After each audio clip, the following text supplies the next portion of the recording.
Hey listeners, Chelsea here. Before we get started, a note on our content.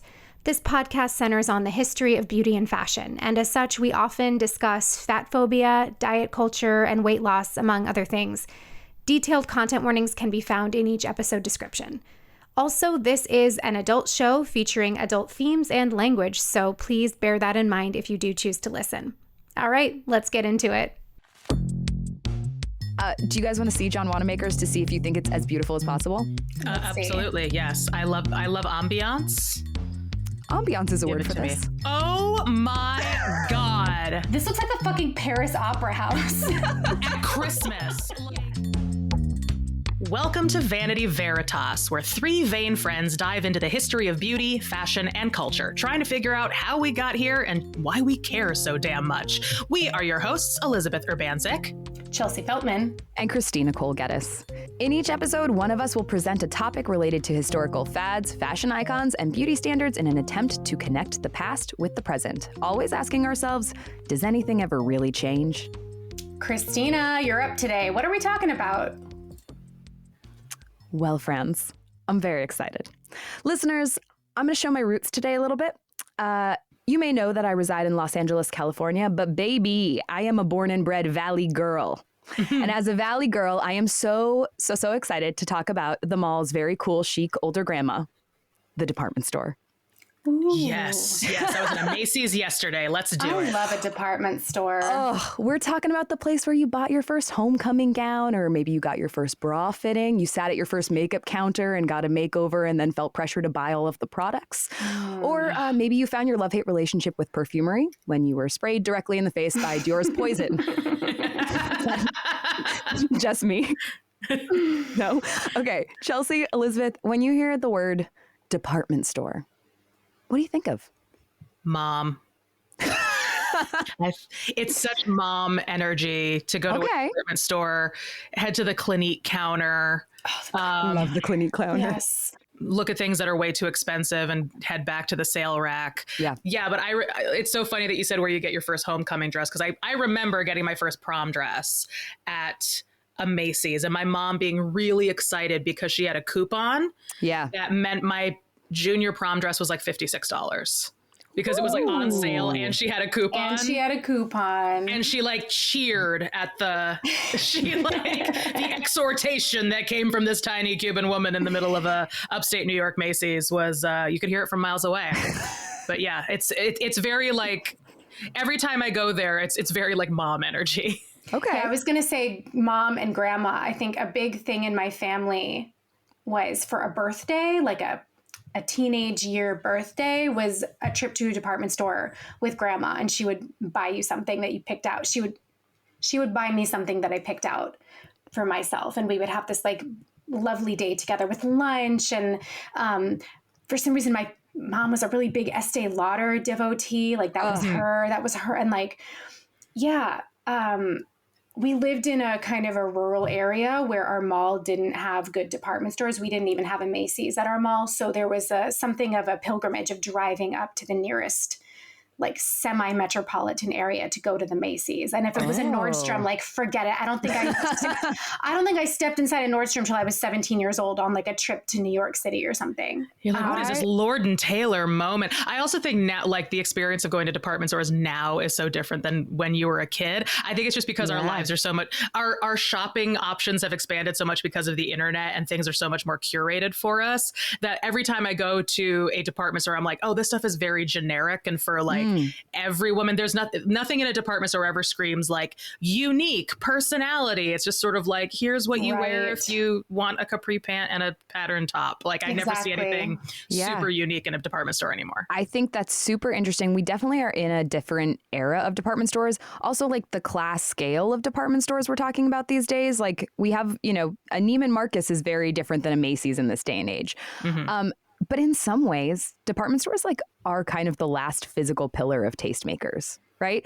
I think we're living in this time when influencers and even like publications are increasingly lacking tangibility, right? The department store is kind of the last thing holding on to our tactile experience of what is taste, right? over the last 150 years, though, the department store has fundamentally changed the entire way we exist. And I don't just mean the way we dress or the way we shop. I am going to talk about how department stores have fundamentally shifted our culture on all fronts. Quick disclaimer. Department stores are such a rich and varied topic that I am so hard for. I could truly, you guys, I could go into 50 different deep dives about architecture, civil engineering, garment making, consumerism. I mean, I could talk about this for so long. Each of those would need their entire dedicated podcast. It would be too much. If you want to come over and talk about it, call me. Like, we'll do it. I'm in. But today I'm going to focus on the advent and the rise of the department store, how it fundamentally changed everything about how we both consumed and presented. And we'll touch on some things in the latter 20th century, but my main focus today is really going to be sort of like a tasting platter of topics from about 1850 to 1930, just to like set the standard straight. Before we get started, though, I have a kind of personal question to ask both of you. Ballpark guess, how many items of clothing do you each own? Like more than 100, more than 500? I don't even have... Listeners, the faces I am getting of horror... Rough ballpark, like just go for your fastest answer. I'd say like 250. 200 items, yeah. In the low hundreds. In the low hundreds. Okay. I did ask some friends. I posted something on my Instagram asking close friends, and this is a pretty standard answer, is between 100 and 500 garments. In 1900, the average upper/upper middle class woman would have owned between 10 and 20 items of clothing total, depending on how you counted them. So like if you counted every shirt or a suit as two separate pieces or one, between 10 and 20 pieces. We know that it's in a Harper's Bazaar magazine about a suggestion for what should be in a bridal trousseau, 10 to 20 pieces. So that's upper to upper middle class. Upper to upper middle class, which means that's a high number. Yeah. So what, like a middle class might have 5 or 6 things? Probably, yeah. Damn. I know. It's dark, guys. We're going to go into some dark things. I sort of knew this because when I live in a house that's about over 100 years old, I learned, and closets are very tiny. And what the house inspector told us, that's because people maybe had 3 to 5 items of clothing. Like, yeah, not a lot. I think it's so funny in this era of more mass consumerism, how one of the trendy things to do is to have a capsule wardrobe. Yeah. To deliberately have a small, curated, functional wardrobe that is probably what people were doing at the time. It's as if we know that this is better and this is the way that it's supposed to be, but we can't stop from buying shit. Yeah. Totally. All right, back to department stores. Quick little bit of backstory to set the scene. We're in the 1800s, probably early to mid 1800s. Let's start there. I'm also mainly going to focus on the United States today. No question, Europe is going to have a lot of cool department stores. We'll touch on a couple of them, but again, mainly focusing on the US. Backstory. Women can't really move about a city on their own. We're not really, as women, moving freely with any kind of agency, certainly. Shopping doesn't really exist. It's not a thing to go shopping. Trends are something that are dictated from Europe, and our main exposure to that would have been via the wealthy aristocrats who would return to the US from, say, a trip to London or Paris with the latest fashions they had acquired from their stay. People would see those, that would trickle down around kind of your general neighborhood or your town and city. And we'd see a similar kind of thing even in the few publications we had at the time for fashion, but that's really how we got trends. History of the department store, my friends, is that there is no history of the department store. There is actually no way to determine exactly where, when, or who the first department store was. If you Google it, you will get 17 different answers and none of them will make any sense. A lot of that is mostly because many of these department stores began as small general stores or specialized shops, and over time they eventually expand into these palaces of commerce that we know them as today. There's definitely some proto department stores in Europe specifically. Ones you'll hear about are the Tapis Rouge, which opens as early as 1784, Debenhams in Britain, which opened in 1778, which just closed in 2021. Good for you, Debenham. I know. Wow. One of the coolest ones I read about was Mitsukoshi, which is in Tokyo, which technically opened in 1904, but again, it has its origins all the way back to 1611 as a kimono shop.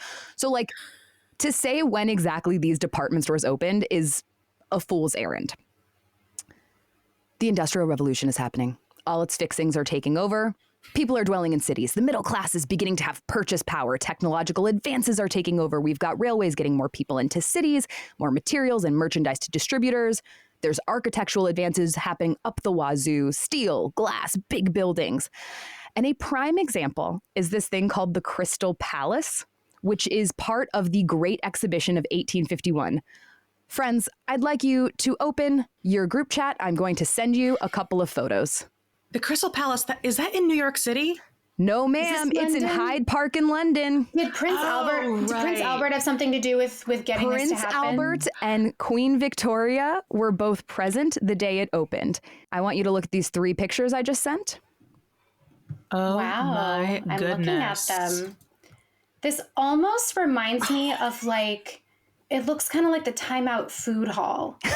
It's 990,000 square feet. Jeez. Listeners, this is a vaulted glass and steel mall, essentially. Think about what a mall looked like in the 19th century. Like place your local suburban super mall into the 19th century. But make it entirely glass. Wait, no, this is true, because the picture of the exterior, like if you asked me to sort of not look closely, I'd be like, oh, that's a shopping mall. Yeah. Right, that's what it looks like. But in one of these images, very important to note, yes, there are 2 giant Egyptian pharaoh sculptures that look like they were sculpted by like early 20th century, like they look like légères. It's giving Vegas. It's giving Vegas. It's giving miniature golf course. Yes. I love that you guys touched on the fact that it looks like a shopping mall. Like I said, it is 990,000 square feet. It's essentially the heart of the Great Exhibition, and it housed 100,000 objects and 15,000 distributors. There is no question that building and that exhibition is a huge inspiration to all of these stores becoming department stores. That building goes essentially 1800s viral, and people are obsessed with it. They put it on postcards, they send it around. Everyone is obsessed with this. And that kind of shifts the way we start to think of like commerce and the scale that we're placing it on. Mm-hmm. Many of these department stores that we know and love today had quite humble beginnings. I'm going to talk about a few that may be familiar to you. Ever heard of this quirky thing called Bloomingdale's? Oh, yeah. Oh, yeah. Hold on. Familiar. Coming into the chat. Bloomingdale's begins not as our beloved Bloomingdale's. It opens in New York in 1861 as Bloomingdale's Hoop Skirts Lower East Side, selling, quote, fine European fashions. Look at that. It's so cute. It's a cute little row house, basically. The photo I just sent you both is their expanded building. Whoa. Wow. That's their second building. It looks like the bottom should be like a laundromat and then 2, 3 sets of apartments upstairs. Oh my God, you're right. My husband would be so obsessed with looking up this address and finding out like what's there now and like all the things that it's been. Yeah, I'm sure it's been a million things if it's even still there. Another one, we've got our humble Macy's. Macy's, which begins not in New York City, but in Massachusetts in 1843. Yes, they have 4 locations in Massachusetts. They don't open their New York location until 1858. It's their 5th. It then becomes R.H. Macy & Co.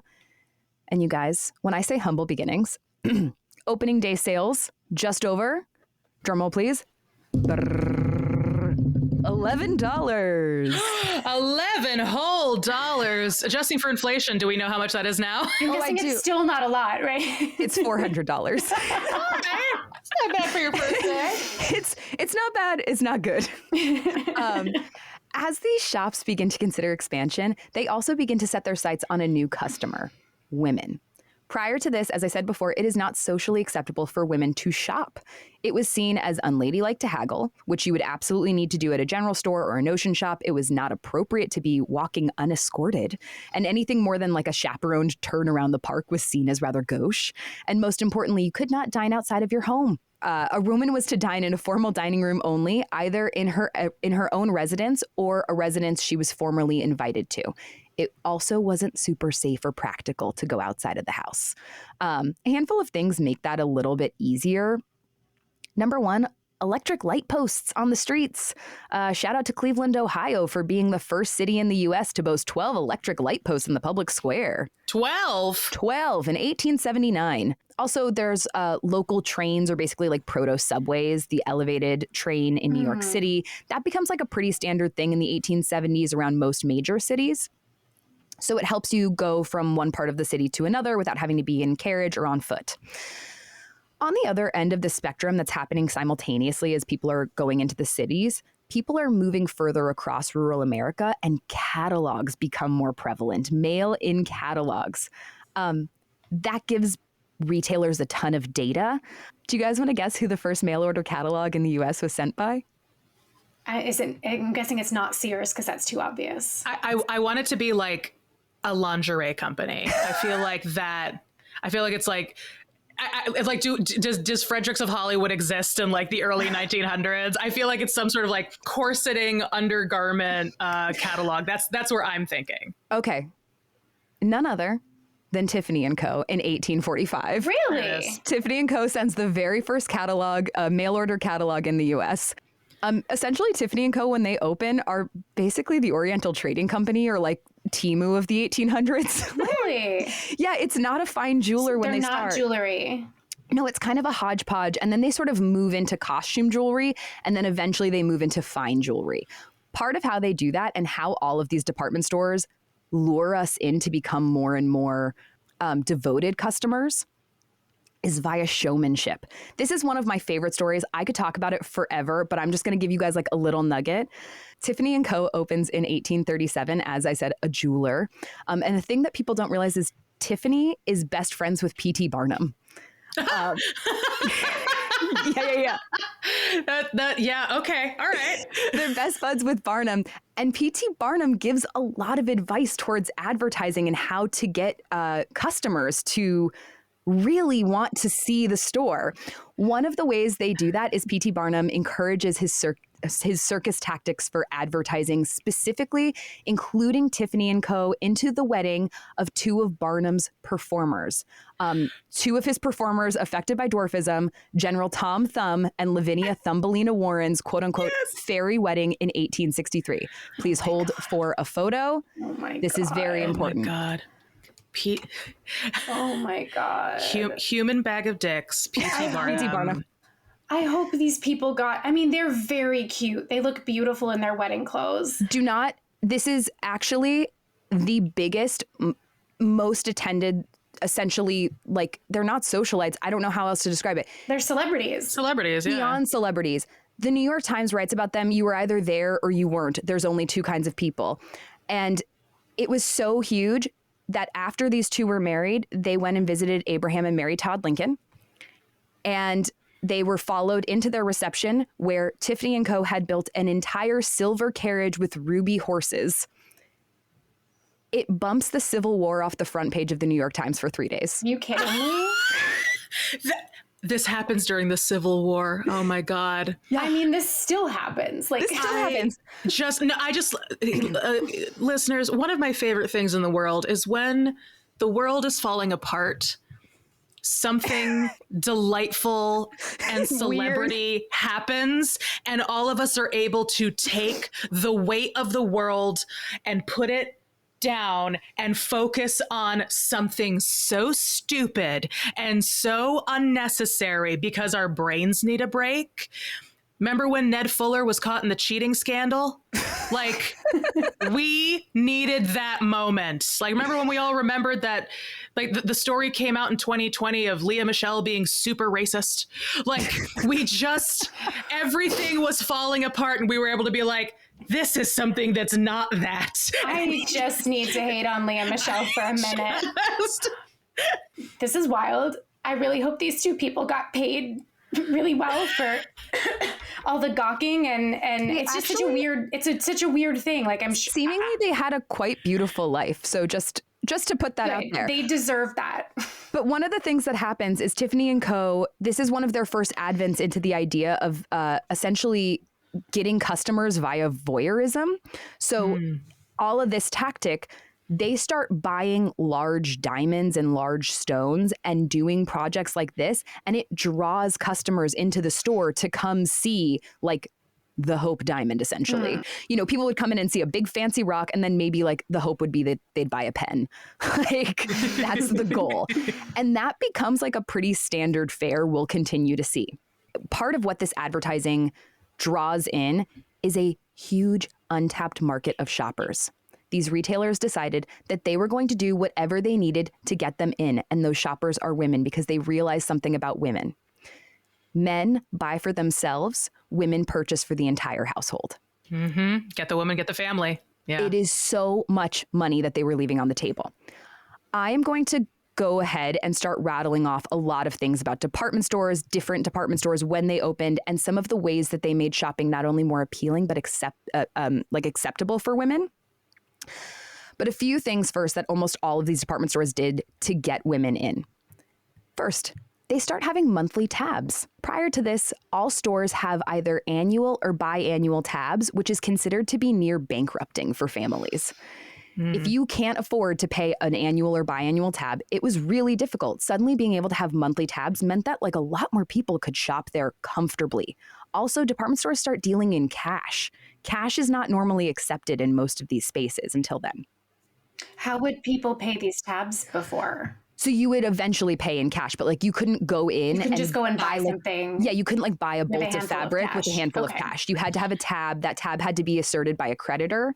Like you had to, they had to be trusted essentially that you were going to be able to pay that tab. It's like if you watch like old movies, it'll be like, we'll put it on your account. Like, yes, you never see, you very rarely see like money changing hands. It's like, we're going to put that on your account. And then like a bill goes to your house or something right. like that. Okay. But it would be gauche for you to actually physically show up with hand a wad over of cash and buy like something. that would be really inappropriate. Okay. The second thing all these department stores do to make it more comfortable for women is they hire women. They make shop girls a thing. Prior to this, none of the people working in these stores are women. They're mostly men. And it wouldn't have been a suitable social interaction to have a woman talking to a man, asking to pull out different things from behind the counter, blah, blah, blah. Thirdly, they allow browsing for the first time. Again, prior to this, if you walked into a store and they thought you weren't going to buy something, there was actually someone whose entire job on the floor was to like notice you and kick you out.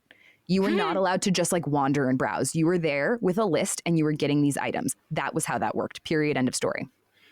Yeah, it's like old school grocery stores. There was no such thing as like the aisles that you browse through. You go in and somebody collects your groceries and you walk out with them. It's all like behind the counter and you ask the grocer for what you need. Exactly. Anxiety inducing. Horrible. The very first department store I'm going to talk about, I just think this one is such a great one. Firstly, we're going to talk about Siegel Cooper, which opens in New York City in 1896. It is a city unto itself, everything under the sun. This department store has everything. Groceries, a barber shop, telegraph office, photo studio, bank, art gallery, dental office, and conservatory, which sold plants. And can I tell you something really fun? You've both been here. What is it called now? Well, you might be familiar with it as a Bed Bath & Beyond on 6th Avenue and 19th Street. That's what that building was? Correctamundo. No I kidding. love that building. Oh my God. I'm sending you guys a handful of photos because it's one of the coolest ones, I think, that shows just how breathtaking some of these spaces were. Oh my gosh. It's so funny. The exterior looks very exactly similar. The same. Yes. Like, it hasn't changed at all. My God, there's a statue and a fountain inside with like Athena or something. Okay, but this is interesting because this looks really over the top, but like every mall you've ever been in has a fountain randomly in the middle of the floor. Completely. True. 1896 is when this is built. And here's the thing. Those fountains, these massive clock towers, these huge statues, they're not only to make the space feel more beautiful and luxurious, they become markers. It becomes a thing to like meet at the clock tower. I'll meet you at the fountain. It's such an easy thing because also think about it. We don't have text message. We don't have GPS. You don't have a telephone. So to be able to say, I will meet you at Siegel Cooper's fountain so much easier. So much easier.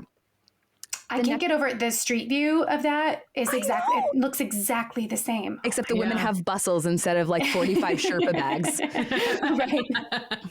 The next one we're going to talk about is John Wanamaker of Philadelphia, 1877. Yeah, my Philly girl. John Wanamaker does something really, really revolutionary. He is the inventor of the price tag, and they are the first store to have entirely fixed pricings on every item.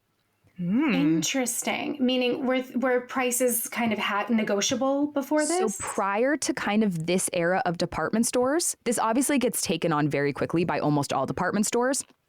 Prior to this, you would have had to haggle. It was expected that you would haggle for everything. Women could not haggle. We could not barter, which meant we could not shop.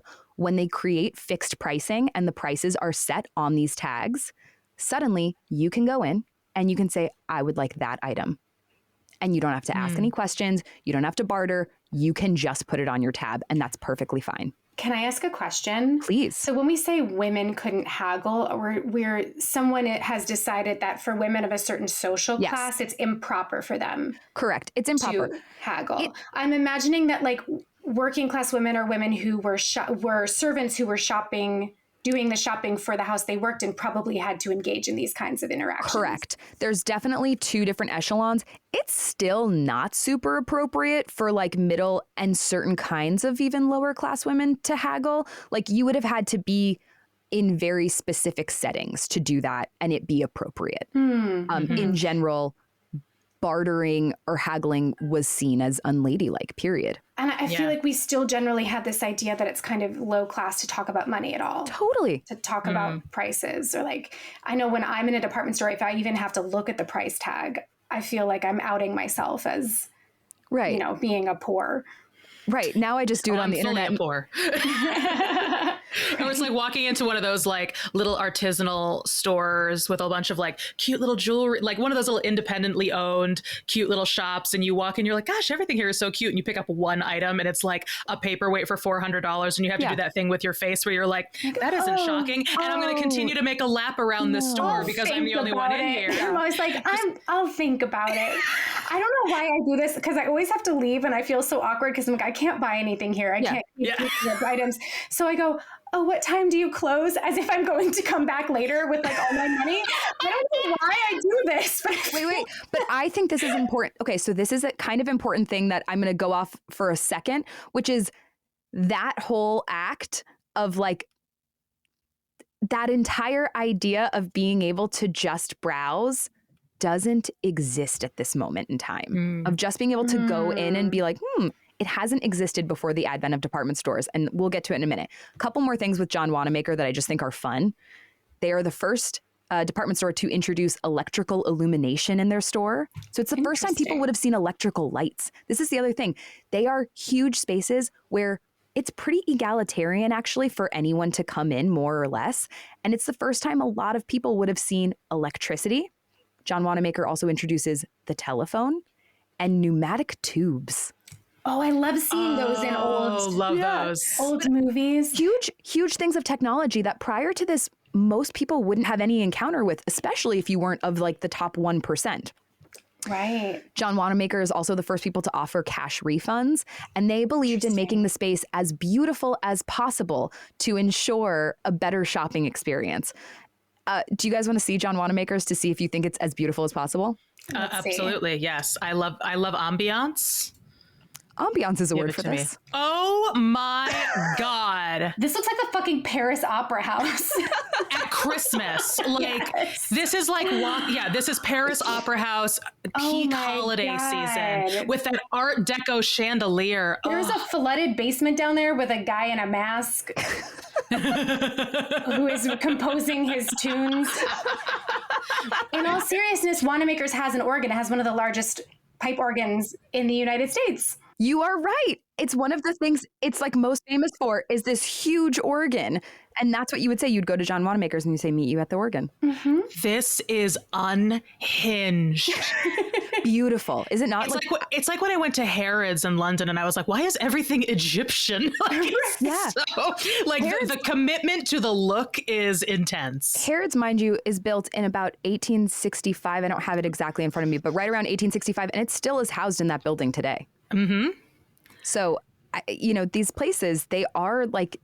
They're really like building palaces in a very like neoclassical or neo-Egyptian way. It's interesting. I don't know if this was just the style of architecture at the time, was this sorts of revivalism, but it seems like they are trying to build these palaces that feel very like old and stately. And palaces to retail. Just like, oh my goodness. Palaces of commerce. I could go into detail about all of the interiors of these buildings forever, and like we don't have time. But like I cannot stress to the listeners enough, like I hope you are Googling these images because you will cream your pants. It is incredible. It's the kind of store that it reminds me of when I was first living in New York and I was like in my early 20s and had $0. And I was walking down Fifth Avenue and I had stumbled into, I think, Barney's. I was a huge fan of Will and Grace, and they always talked about going to Barney's. And so I walked into a Barney's, and I have never felt more working class in my entire life than the moment I walked into a Barney's on the Upper East Side. I walked in, I took one lap and walked right back out because I was in like jeans and a hoodie and a pair of clogs. And it was like, it's the kind of intimidating space. Like this is so beautiful, but at the same time, I would feel so uncomfortable going in there unless I was at a very specific economic and class structure. I have no shame. I used to go into Barney's and try on shoes that I had no intention of buying just to like feel them. Oh my God. I was just like, yeah, of course. You know what? I'm not sure. I'm going to go, I'm just going to go check some other shops. What time do you close? What time do you close?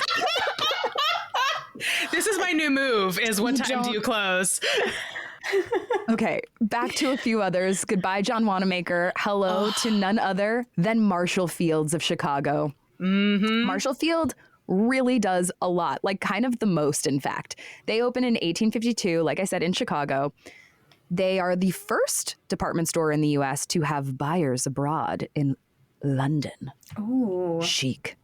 They invented so much shit. I couldn't believe it. And like, it is pertinent to this episode. There are so many, again, we could like deep dive onto each one of these facts. So I'm just going to roll a few out because they're so fun. They're the first people to have an escalator, which my daughter is obsessed with an escalator right now. She calls it a magic staircase, which, by the way, in the Whole Foods the other day, there's an escalator that goes downstairs where it like has the cart. You know what I mean? Mm-hmm. Mm-hmm. She spent the entire time telling every single person in the Whole Foods that mommy was going to push her down the stairs.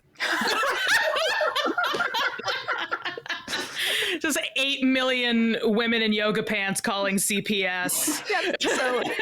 So listen, I get it. An escalator must have been a mind blower for everyone. A couple of things relating specifically to shopping that Marshall Fields invents. They invent the bridal registry.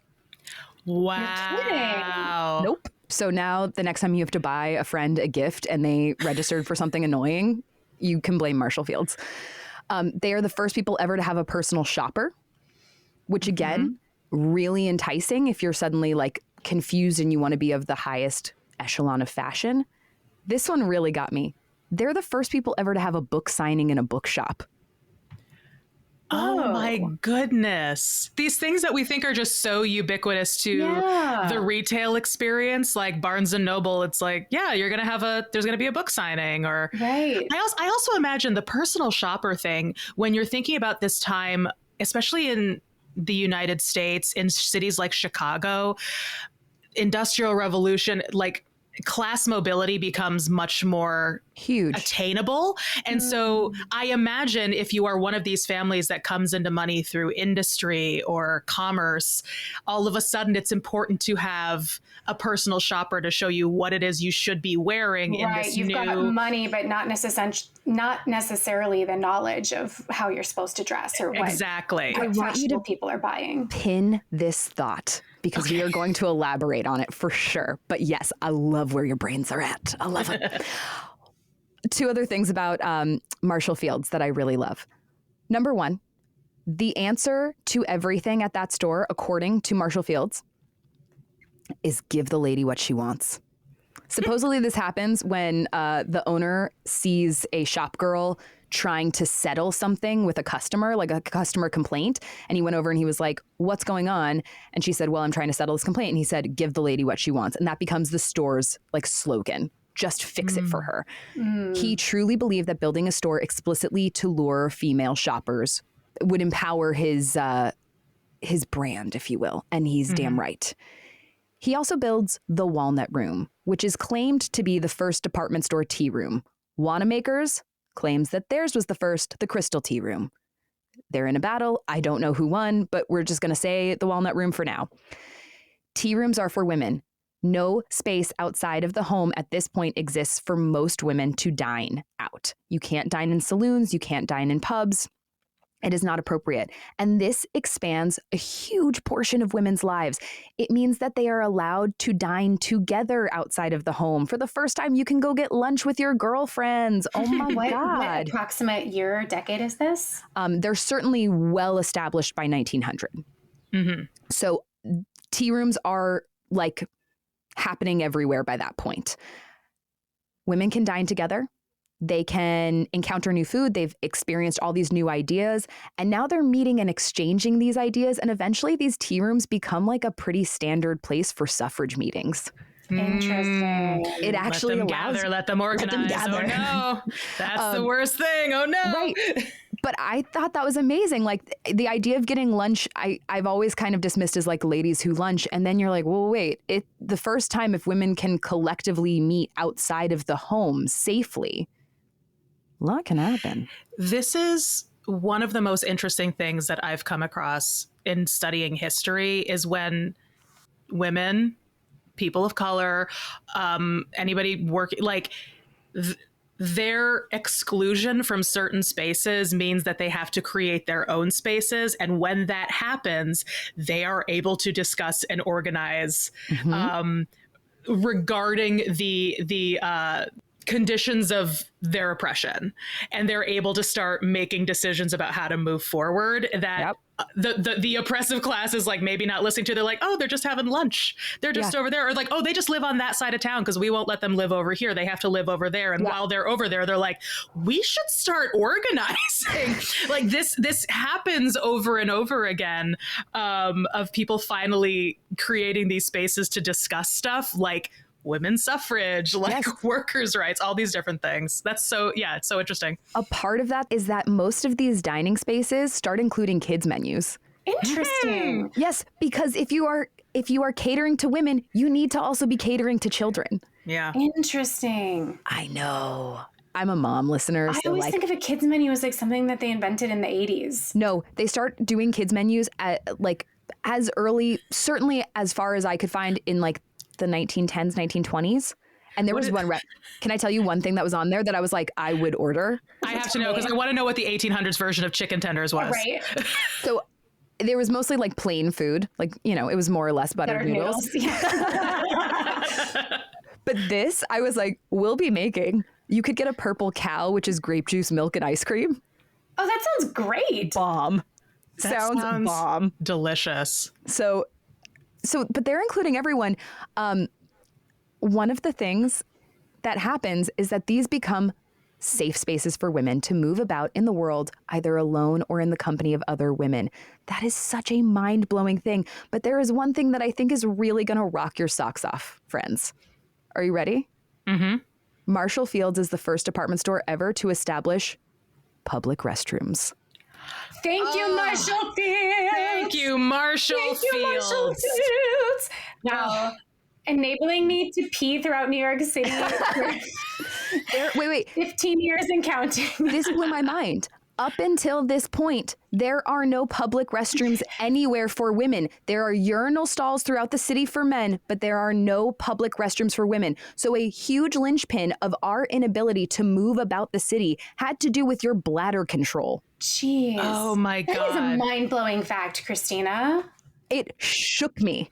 It also makes this is a bit of a tangent, but it makes like the trans bathroom bills. Oh my God. It's that idea of like, if you are not allowed to exist in public because you cannot do a basic bodily function that we all need to do, it severely limits your ability to just exist in the world and have agency. It so like hobbles your mobility. 100%. And so these women finally have the ability to relieve themselves somewhere other than their home. And that's bonkers. It's bonkers. Also, like, little side note, thank you so much to that Crystal Palace, because the Crystal Palace was the first place ever to feature quote unquote monkey closets, aka flushing toilets. So wow. It all goes back to the Crystal Palace. This one goes to the top every time. Another quick thing about the public restrooms is one of the things that does is it creates a space where you don't have to leave, which means you're going to shop more. Marshall Fields believed making shopping easier would increase impulsive spending from upper and middle class customers. And they are damn right. And frankly, that's what your phone does now. We make it easier to shop. So the more things we add into the shopping experience, the easier it became to stay there all day. You need a haircut? We've got it. You need a mailroom? We've got it. You need, a plant? I don't know. Like they had everything. They had nurseries in the department stores. Wow. Like for children. Yes, you could drop your kid off. I fully support this currently. I would love. Right. IKEA forever, baby. There's something, and I feel like I've read, I can't remember where I've read this before, and I'm not the first person to think of this, but there is something, like if you took out the inescapable pressure to buy and spend money and do capitalism, shopping malls are basically utopian societies. Yes. They are walkable cities that have everything you need. Correct. It's designed to keep you there. I just sent you a little photo-roo of Marshall Fields because I thought we deserved a look-a-roos. I love how the makeup counter looks essentially the same. Yes. Whatever I'm looking at, it has not changed. Everything's so elegant. Oh God, I miss elegance. I miss it. I do too. I'm going to talk a little bit about another name that we may know. This is one of the few outside of the U.S. I'm going to talk about, and it's Selfridges of London. Mr. Selfridge. I know. I loved that show, and I know we hate Jeremy Piven now, but I really did enjoy. It was such a guilty pleasure. Such a guilty pleasure. It opens in 1909, and actually, Harry Selfridge was a stock boy at Marshall Fields and worked there for 25 years.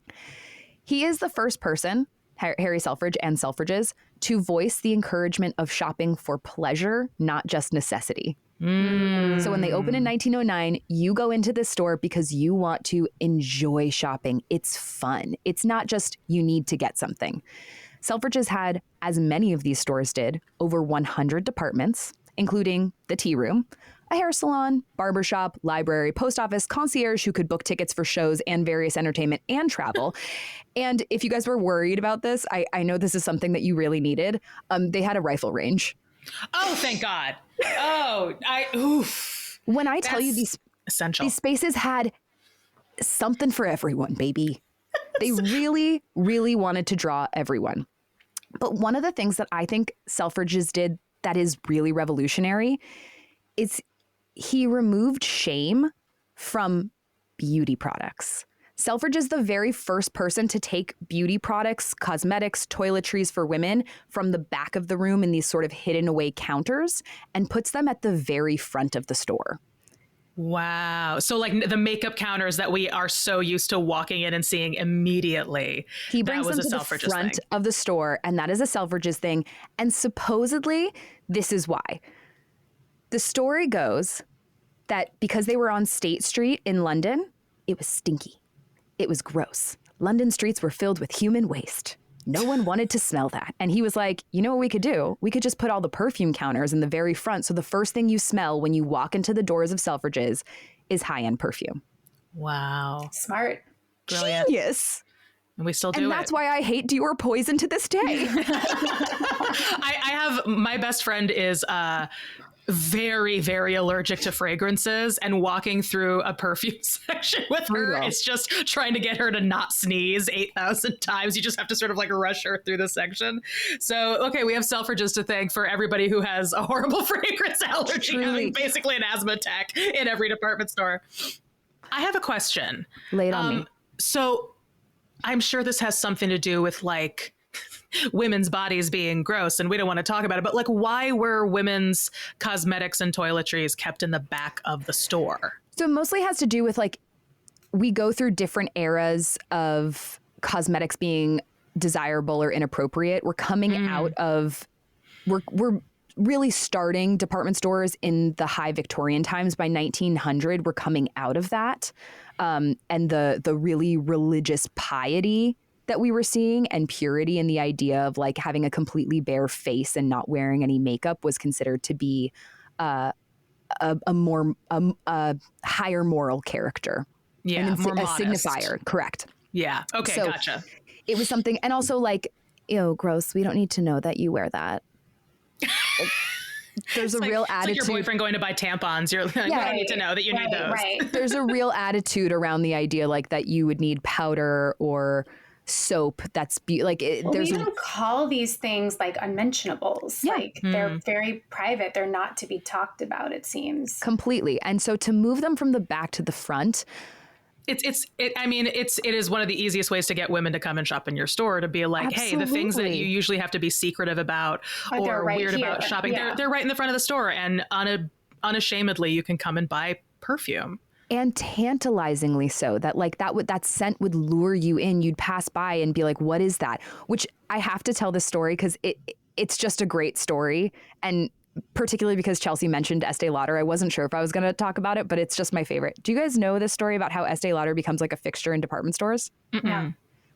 It's a bit of a myth. Like, I don't know if it's 100% true or if it's just like apocryphal, but supposedly the way she got into department stores is she was a fragrance maker, and she would go in and try to sell to these men who were usually the buyers. And they would say like, oh, we don't have room for the new person like you. And she would, again, allegedly, trip while she was in the store and shatter her perfume bottles so the whole store reeked of it. And then so many women would be like, what is that? That smells amazing. And be like, the department store would be forced to carry her product. It's true. Genius It's true in my move. mind. I believe it's true. That is, listen, women be crafty trying to come up with ways to sell their wares. And that is, where is that moment in the movie? Like that, what a sensational scene in the biopic of Estee Like I said, Lauder. it's like, I was like, this is both not important and so important. And I needed to include it because it's great. One last store really fast, because I think it might like ring some bells. And again, you might have to pin some things for a moment, but Filene's of Boston opens in 1881. They are the first people to ever use the slogan, money back if not satisfied. They are the first people to promise that you will have a positive experience.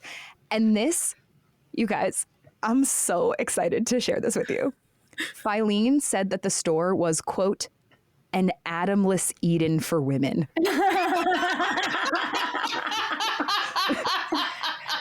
God, whoever ran their marketing department, like, give them a raise.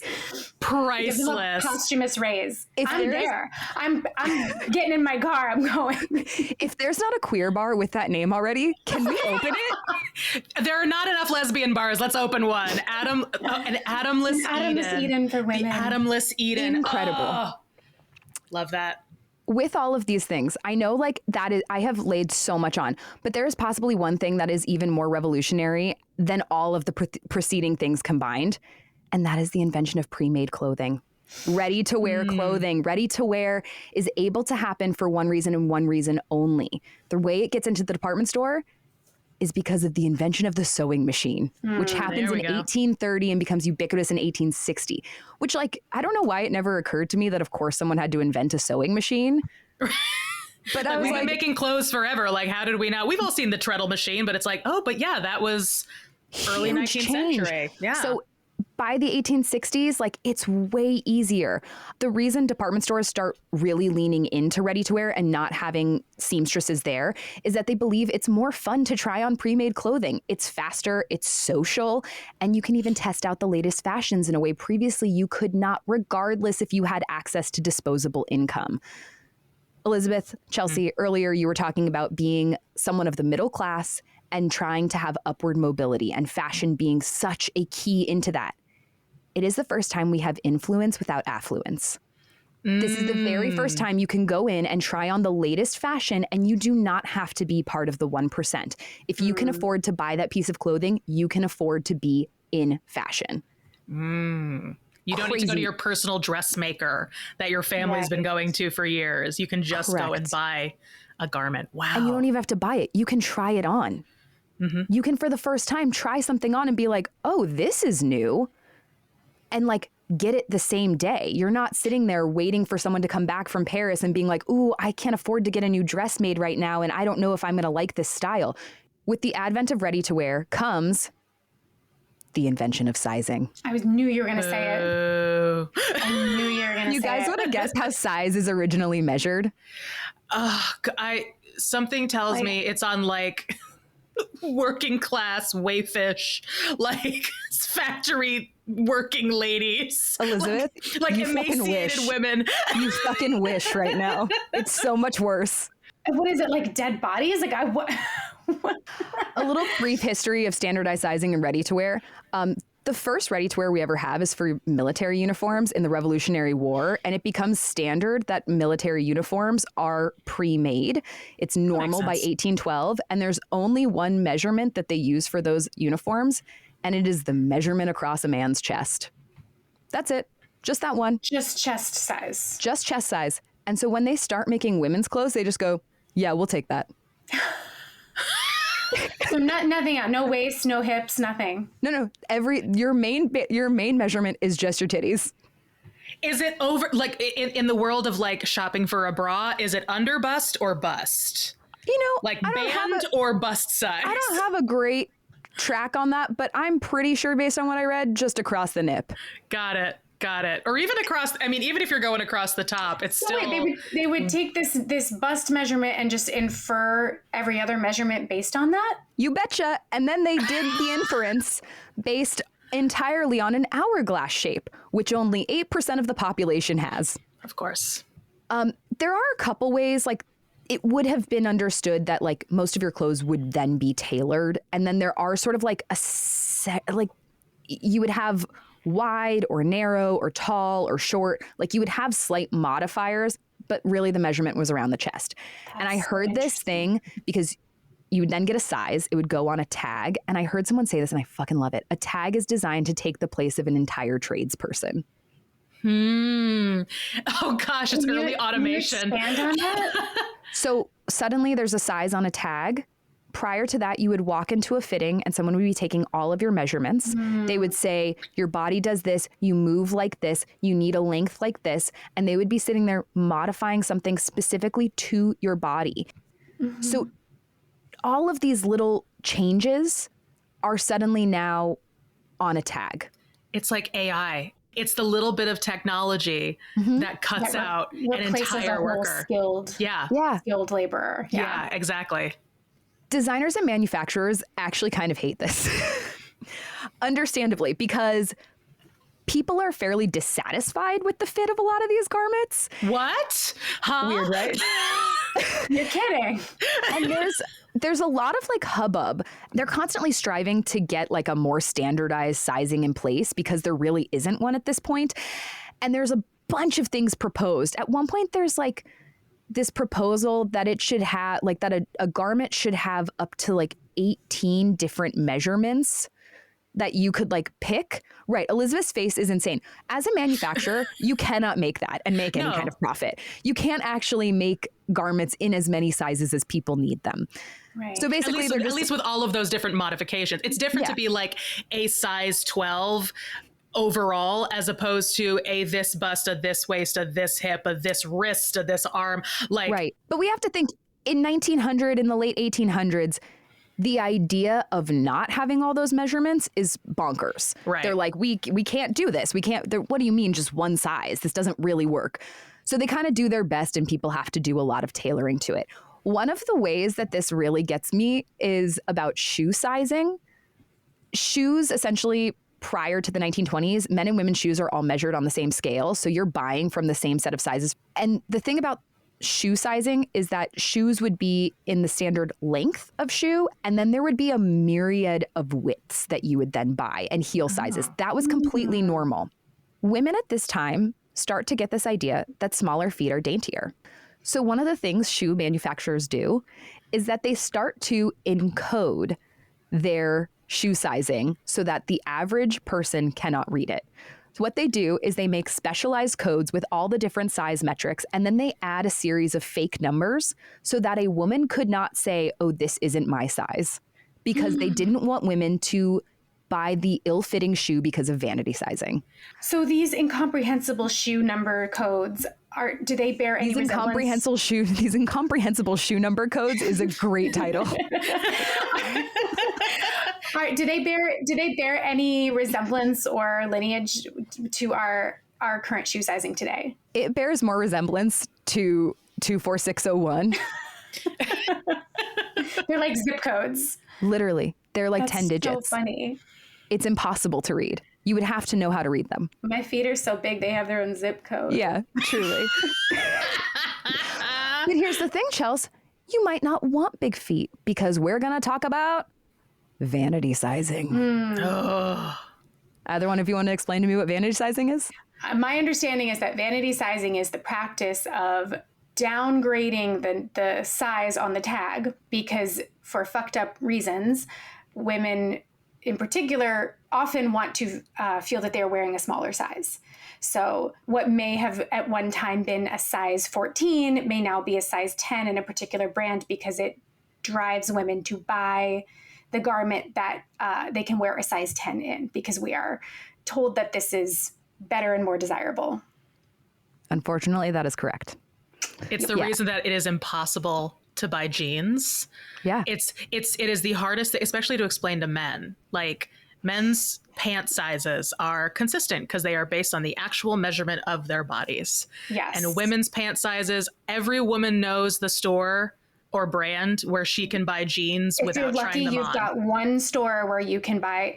Can I tell you, and this might be too much of a digression, but it's even gotten to the point where brands that do waist measurement for sizing, I'm looking at you, Madewell, the number that is allegedly supposed to just be the number of inches around the waist, if you look it up on the size chart, like a size 26 Madewell jean is actually actually closer to 27 inches. You are correct. And that is consistent. And there have been a lot of studies done throughout many different brands that claim to have waist measurement sizes. Yes, and they're not factual. They're not factual. And it's pretty consistent across the board that they're not factual. This makes me mad, not because I'm like, people are cheating. They just think they're wearing a smaller size. I have been a size 27 jean waist since I was in college. Like, it's just something that hasn't really changed about my body. And Madewell jeans are jeans that fit me quite well, but I'm a 26 in Madewell jeans and nowhere else. And I know what my waist measurement is. And so I had to look into this and be like, why? And I realized that they were taking even something that's supposed to be this irrefutable number and just like, they're doing vanity sizing with it. It means nothing. The number means nothing. I can't buy anything online without measuring my body and checking their sizing, because especially for plus sizing, it can vary so much, but it's like I have to check because at Old Navy I'm this size, at Universal Standard I'm this size, and like all these Lucy and Yak, all these different sizes. I'm just sort of like, I have a tape measure, gang. I have a tape measure that sits here on my computer so I can measure myself and make sure that it matches up with the sizing, because every store is different. I'm a 16, then an 18, then a 20. Like, it changes depending on who I'm buying them from. Unfortunately, I'm just going to confirm everything you guys are saying. So vanity sizing is essentially the idea that the tag is showing a smaller number than what the measurements might be in a different brand. And the data would show that, especially for women, but men too, actually. It's really interesting. They a lot of the data will initially be like, oh, men don't care. And then there's better data that's like, yes, they do. They'll absolutely buy a shirt from a place where they're a medium and not a large. Mm-hmm. And that's entirely fat phobic. And because we, as especially Americans, highly prioritize and value thin bodies, which is fucking bullshit. And basically, it's like if you are a 6 in Madewell but a 4 in Ann Taylor Loft, you are more likely to buy the 4 in Ann Taylor Loft because theoretically you feel better about yourself. Yeah, you see this in plus size brands as well. Like Universal Standard, the reason that they're called Universal Standard because a size 18 is a medium. Because the average American woman is a size 18, so they call that their medium. Same thing if you go shopping at a place like Torrid, they aren't numbers, they aren't like XL, XXL, or anything like that. You are a 0, a 1, a 2, a 3, a 4, but they are consistent with a 14, a 16, an 18, a 20, a 22. It is clever marketing, especially for people in larger bodies, to be able to walk into a store and not have to grab. I mean, we all know intellectually what size we are, but it is nice psychologically to pick up a garment that doesn't say triple XL or 22 when we know the value judgment added to those numbers. So so that vanity sizing, it's across the board, man. Vanity sizing, I thought, was something relatively new. Nay, vanity sizing, we don't know exactly when it starts in ready-to-made garments, but we do know that Women's Wear Daily is writing about it and complaining about it as early as 1937. Oh, good. Yeah. So it's a problem pretty much out the gate. And all the retailers are upset about it because they're basically constantly competing for who has the most slimming size. Oh. And so they're fighting about it because they have to keep participating in it in order to stay competitive. And it's a vicious cycle. This goes on for decades. We finally have a standardized sizing system in America in 1958. They attempt to create a standardized set of sizes. Now, I would assume if we're doing standardized sizing and it's going to be a whole ass system, I would be like, it's going to be based on measurements. It's going to be based on like science, something very clear that you could be like, what is it based on, Christina?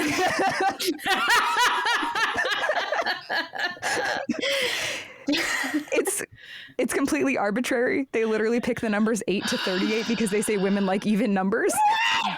God in heaven. They like even numbers and those don't have like too much of a bearing, just 8 to 38. I don't know Here why we that go. makes me like babies, like shiny objects. What the fuck?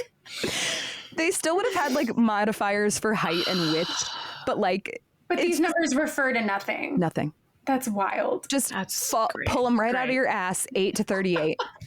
Because I was actually just sitting here thinking, I'm like, gosh, what does that number? Like maybe it's like a cross the chest. A ratio? Is it like, yeah, it must be like a quotient taken from some group of measurements. It was divination. It is a third eye looking out into they're like, this woman is a size 10. Boom. And that's it. That was it. Just an 8. 8 to 38. It's fucking bonkers to me. Like I have spent so much time agonizing over what that number is and feeling bad or good or accomplished or devastated about that number. And literally some person in 1958 just like held 2 divining rods and was like, yes, a skip. They set this system up as a standardized system. People still are like, fuck off, we're going to make a smaller size. And they keep changing the sizes within that standardized system over and over again. It basically falls out of favor by the mid 70s. And by 1983, they completely destroy it. And they're just like, don't even bother. We're not even. We tried. For context, in Sears' 1937 catalog, with like truly no rhyme or reason, in 1937, Sears' catalog shows that a size 14 dress has a bust of 32 inches. In 1967, the same bust was a size 8, and in 2011, that size was a 0. Yeah. Get the fuck out. The reason I share this isn't to say, like, there's a lot of articles and people far more intelligent than I who can talk about all sorts of ramifications and why these sizes become an 8 to a 14 to a 0 to a 2. I am not trying to say or make any statement of like, because Americans have gotten bigger or because we are more obsessed with thinness. What I'm trying to say is this shit is all fucking made up. Mm-hmm. It's all made up. Someone has pulled the shit out of their ass, literally. And do you want to know the prime example of that? I'm going to fast forward to the big time future, friends. Mm-hmm. The year is 2000.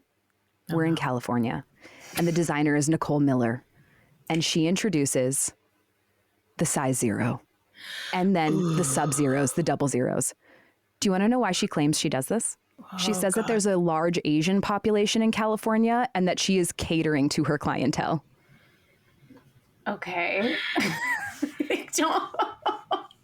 Okay. There is no rhyme or reason to make a size 0. She just fucking does it. She just does it. She's just like, you know what? What if we make people like not even a size? Like they're like subsizing. You're so little. You're nothing. They're just a whisper. Yeah, because no, you could have just made the smallest size smaller. Totally. And made the rest of the scale go bigger. Like grade on a curve. None of it makes any sense. None of it makes any sense. Also, like a shitty, weirdly racist thing to just be like, oh, I did it for my client. The Asian community, it's their fault. Like, it's such a ridiculous concept. And it's one thing to say like, oh, my clientele has smaller frames, so I'm going to make my 2 smaller. But again, like. Right. But again, that's like you didn't have to create a size that implied that you are like. Your body takes up 0 space. You're negative space sized. Yeah. And that is a prime example. Early 2000, man. Oh, some good early 2000. But it is also a prime example of something we see today. And there is consistent research and studies that show the more expensive the brand, the smaller the sizes, the more accessible, the more generous the vanity sizing. Yeah. Feel good. Yeah. That's why Old Navy fits me so well. And I've never been able to walk into a Zara ever. This is why I just am systematically replacing my entire wardrobe with caftans. Yeah. I'm in. It just, God, that sucks. But that sizing, that vanity sizing buys loyalty. Mm-hmm. People love the place where they fit. And it is one of the few ways that we establish fashion tribalism. We love to belong to a brand. Like, you are a Chanel girly. You are a Zara girly. You are an Old Navy girly. These are things. They're strategies to make you loyal to the store. In slightly more enjoyable news, do you guys want to hear about one of the first like ways that the store brands themselves? Sure. Anything other than this shithole. You can't hurt me more than you already have, Christina. This won't hurt you. All of us are just like having like meltdowns in dressing rooms, just being like, why won't they fit? I'm this size at the other store. I hope the next time anyone is in a fitting room and isn't feeling well, I really want you to think, when you're looking at that number being like, why doesn't this fit? Someone just went 8 to 38. Yeah, they like even numbers. Madame Trelawney just like sighed in her crystal ball. I really like this character we have created, this divination wizard. The Sybil of the sizing. With like tarot cards and just like a Ouija board. I see the tower. It's all ending for you now. 3 sisters with one eye between them. The tape measure. I see an 8. I know an 8 used to be a 2, but now it's a 16. This story will warm our hearts. I think this is going to make us feel nice and warm and fuzzy. Thank goodness. In 1922, Bloomingdale's has the very first branded bag. Their iconic shopping bag. Now, it is not the brown bag that you're thinking of. The brown bag design that you're thinking of actually gets designed in the 70s. But in 1922, they have their very first bag that has their brand on it. A little bit of history on the paper bag, because again, this is another one of those I was like, shit, that must have always existed. Of course someone had to invent it. Yeah. A brown paper bag isn't actually distributed widely until 1871. And what we know as the corded paper shopping bag isn't invented until 1912. Really? Wow. Yeah. So you're just carrying all your shit or getting it delivered. Like, you don't have your nice little tote, your big giant, shopping bag tote with the brand on the outside. Yeah, you would have to have. So Bloomingdale's does something extraordinary. In 1922, they take their little corded shopping bag and they put on an image of Bloomingdale's, their logo, and a nice little Christmas message. Check your chat. Aw, it's got like a nice little, it's like a stamp on it. Yeah. 1922. We value your patronage. Thank you. We value your patronage, and it's almost impossible to read, and I could not find a transcript of it anywhere. We hope our merchandise will give you satisfaction. You guys are amazing. A very modern, like sort of customer appreciation boilerplate language. Yeah. Mm-hmm. And for the first time when you were shopping at Bloomingdale's, you were walking around New York City and you were showcasing that you had shopped there. You're carrying the brand around. You're doing advertising for them as you walk around. You're doing advertising. You're also signifying what kind of department store lady you are. Mm. You shop at Bloomingdale's. That says something about you. Mm-hmm. Another wonderful, just humdinger that is a good giggle of branding is Neiman Marcus, opening in Dallas, Texas in 1907. They come out with what is now iconic. What were you going to say? Oh, I was going to say, Neiman Marcus starting in Texas. I just had no idea. I think of all of these department stores. I think of Philadelphia, Chicago, New York, Boston. I don't think of coastal Texas. Cities. Yeah. Dallas, Texas, 1907, Neiman Marcus. I know. Do you know it's hard for me to imagine there were people in Dallas in 1907? Just one tumbleweed. Which is like fun. I know there were like indigenous people there or whatever, but I just can't imagine white people in Dallas in 1907. I know that's wrong. Just like one cowboy, a general store. Just the idea of like an old school Western town, and all of a sudden, boom, down goes a giant Neiman Marcus. Imagining so many white men listening to this. Probably not. That's a joke. But so many white men listening to this being like, the Alamo! It's your two husbands are the only two men listening to this. Returning to the point, Neiman Marcus opens in Dallas, Texas in 1907. And in 1926, they introduced their Christmas catalog, which is known as the Christmas book. Are you both familiar with the Neiman Marcus Christmas book? I'm actually not. Oh, it's a big deal. It comes out every year, and it's sort of like pre-Goop Goop. Like they're trolling us. Is it like gift guides? It's gift guides, but it's like ridiculous gift guides, and it has always been ridiculous gift guides. In 1926, they feature matching hot air balloons. Like full size. And a submarine for two. Like a his and hers hot air balloon. And the submarine for two. Oh my God. Wait, were these Titanic sub when? Were these jokes? No. You could buy these. You could buy them. It's sort of like how the Goop catalog stuff also, like, it's very hard. They'll feature things that, like, you would need to special order and it would take months and so much money. Like, that doesn't mean it's possible to buy it. Theoretically, it's possible, but, like, no one actually buys it. Yeah. Over the years since the 1926 original catalog, they've featured things like the 24 karat gold paperclip. And my personal favorite. That's a Goopy gift. Yeah. My favorite, an ermine bathrobe. How I just can't imagine that's practical for the moisture wicking. I can't imagine that's practical on any. Have you ever seen an ermine? Is small. They're very tiny. That's a lot of rodents to create your bathrobe. They're mustelids, as a matter of fact. Your rat coat. Thank you. Your mustelid coat. These are a couple of like the bigger, broader ways. The other way you would garner brand loyalty is having something for everyone. We've talked a lot about upper and middle class women, but these department stores actually were fairly egalitarian. They offered a lot of things for everyone. First, Selfridges invents the penny sale. They believe that there needs to be one item in every department that you could purchase for a penny. That meant anyone could come in and have something from Selfridges. The other one is, when I say Filene's, is there something you associate with Filene's? Filene's basement. Bingo boingo. Filene's invents the bargain basement in 1908 by placing all of their overstock into their basement, regardless of what department it belonged in, and having it at a heavy discount. That meant that lower class people could come into the store and purchase something.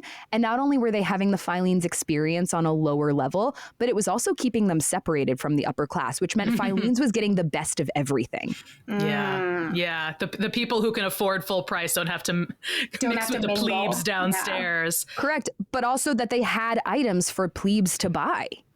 That was like kind of revolutionary. When I went to Harrods in London, when I was visiting, I remember walking around and being like, I'm not going to buy anything here. And then you go into the section of the store with all of like their inexpensive branded content. And I have a black and gold Harrods Dop kit that cost me maybe 20 pounds while I was there. It was not very expensive, but it's a little like vinyl Dop kit that has the Harrods logo on the outside. And I was like, this is the one thing I'm going to be able to buy from here. It's the one thing I can afford as, a waitress visiting London for the first time and coming back. And now it's my little Dop kit when I travel, but it's I'm not going into the high end section of the store, but I am going to go and buy like, a little something from my travels. So this is still 100% I love thing. You so much. You've just given the most perfect transition, which is, yes, that's by intention, right? These stores have learned how to feature something for everything. Do you know most major fashion brands don't actually make any of their profit through their fashions? Almost all of the profits from every major fashion label is through fragrance, cosmetics, and occasionally small accessories. Those are the things people can afford to buy. Correct. I can't afford universal. A Chanel dress, but I can afford, Coco Mademoiselle at Nordstrom's. And it also makes a difference in terms of, because if you ever have any plus size friends you've ever shopped with, we go straight for accessories and cosmetics because we don't have to try those are things that you don't need to try in store. Is not an issue. There's no such thing as sizing. There's no such thing as a value judgment. Like, that's why people collect nice handbags and shoes and perfumes, because you don't need to slip into a dressing room to try on a new handbag. You just get to buy a cool purse. So that doesn't surprise me at all that all of their money comes from things that are far more universal to purchase than any of their clothing, which is so set in this vanity sizing thing where it's like, oh, only women of this body type are the people we want wearing our clothes. But you can be any size and wear our perfume or our eyeshadow. That's, that doesn't matter at all. And we think of, designer perfume as being expensive, but it's really not.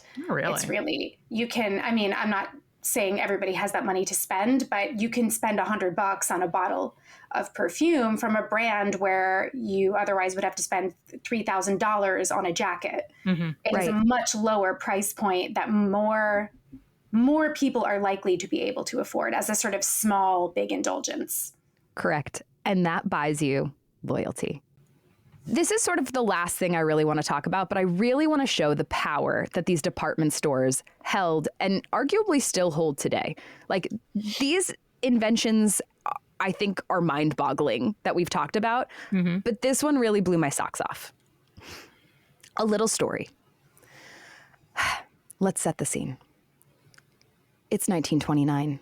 The stock market's about to crash about 2 months from now.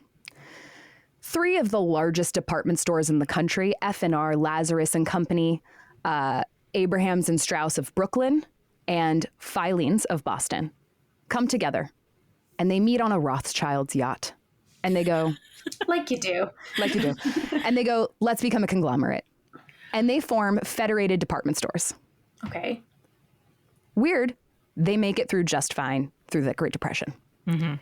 So much so that in 1930, Bloomingdale Brothers of New York joins. So now we've got 4 of the largest department stores in the country under one name, Federated Department Stores. They all get to keep their unique brand. What is that? Yeah, their unique brand, but they're all held under Federated. So they're owned by this larger umbrella company. They're owned by this larger umbrella company. This isn't company. like a professional association they're joining. They're allowing themselves to be owned by. This is like they become PepsiCo that owns all these other brands. Correct. Yeah. Exactly. A wild thing happens, you guys. It's Thanksgiving in 1939. People are freaking out because this year, Thanksgiving lands on November 30th, the last day of the month, which means we're going to have a really short Christmas season. So Federated has a little meeting with none other than President Franklin Delano Roosevelt. They meet with FDR and they're like, listen, the economy not doing so hot. And if we don't have a large Christmas shopping season, we're never going to recover. You should do something about it. And FDR is like, I don't know. Okay, I'll think about it. FDR issues a presidential proclamation to move Thanksgiving to the second to last Thursday of November under the pretense that it was confusing. That people didn't totally understand when Thanksgiving was and that the economy needed boosting. Mind you, Thanksgiving is established as the last Thursday of the month by none other than President Abraham Lincoln in 1863. We have all collectively as a United States been celebrating Thanksgiving on the last Thursday of the month for nearly 100 years. The country kind of riots. Basically, 2/3 of the country is like, okay, fine, we'll move Thanksgiving. And another third is like, fuck you, no way.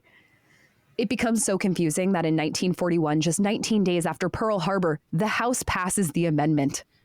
Thanksgiving is now forever and here on out on the 4th Thursday of the month. And Federated Department Stores invents what we now all lovingly know as Black Friday. Black Friday.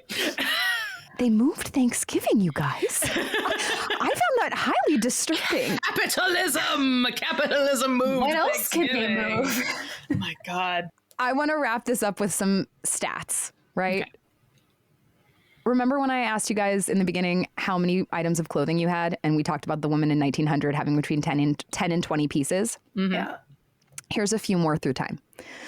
Women in 1950 bought on average 10 new pieces of clothing per year. They kept them for an average of 20 years. Now the average woman buys about 65 new pieces of clothing per year and keeps them for an average of 2 years, wearing each piece 7 times. Wow. Doesn't surprise me. Stuff is worse now. It's just That lower is- quality unless you spend the money to, buy quality stuff. And here's what's interesting too. In 1960, an average American household spent 10% of their income on clothing and shoes. They bought fewer than 25 garments per person per year, and 95% of the clothing was made in the U.S. In 2013, U.S. households spent less than 3.5% of their budget on garments. Roughly 70 pieces per year were purchased, and only 2% were made in the U.S. And currently, we are slated in 2025 for the average U.S. consumer to purchase 89.5 new garments annually. For cheaper and cheaper. For cheaper and cheaper and we'll quality. hang on to them. We'll have them for less time. Yeah, Correct. because we have to. Because nobody can, especially right now, nobody can afford anything. Right. Like inflation is Right. insane and fast fashion is rampant. So This leads me to my question to both of you. Does anything ever really change? Because I would argue that at the beginning of the 20th century, it goes from being unacceptable to shop or wander alone as a woman to ladies' foot traffic literally becoming a marker of success and an early predictor for up-and-coming neighborhoods with market potential. So much changes. We've talked about the advent of so many wild things.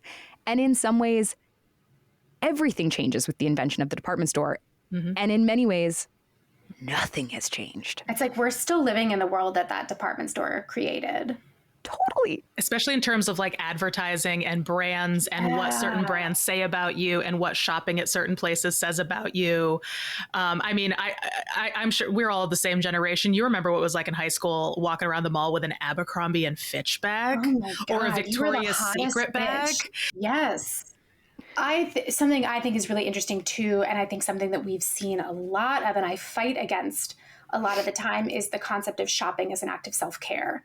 Sure. Because in some ways it sounds like the origins of that were, maybe, people were certainly trying to make money off of this, but also women had like a third space they could go to. They had economic spending power. Like these are markers of like autonomy and self-determination in a sense. But I feel like now, almost 200 years later, I am fighting against this idea that like, yes, I deserve to spend my money in ways that make me happy. I'm allowed to buy things for myself that I enjoy. Buying things for myself can be an act of self-care, but is it the type of self-care? Is it really self-care? And is it something that is it the form of self-care that I should be choosing as often as I do? Well, Because I definitely feel that people are making a lot of money off of me feeling that shopping is good for my spirit. Yeah, off the dopamine hit. We're seeing throughout this history of the department store this advent of how these businesses have really taken advantage of advertising and really appealing to things that are ubiquitous throughout time in terms of vanity and how we appear to other people and what certain things we are holding, whether it be a Dop kit from Harrods or a Birkin bag, what that signifies about us, what that brand alignment means about your personality, as opposed to just buying something because you like it and because it's useful and it brings you joy. I think the thing to take away from this episode is that the idea that you are a devotee of something and that says something about you was invented to make you buy shit. And it wasn't invented recently. We should wrap up. This has been so great, and we've had so much chat, and I know we're going to have plenty of chat to cut, but... Do we have like a good button to end on, a concluding thought? Well, we had some concluding thoughts, and then we kept talking. Yeah, we definitely have some concluding thoughts I can pull. We have from. a lot of concluding thoughts, actually. We got some buttons. It's a Spielberg ending. I mean, truly. And That's our show. Thank you so much for listening. If you liked this episode, please tell your friends and be sure to follow us on social media at Vanity Veritas Pod. We'll be back in a couple of weeks. And in the meantime, remember, trends come and go, but vanity is timeless.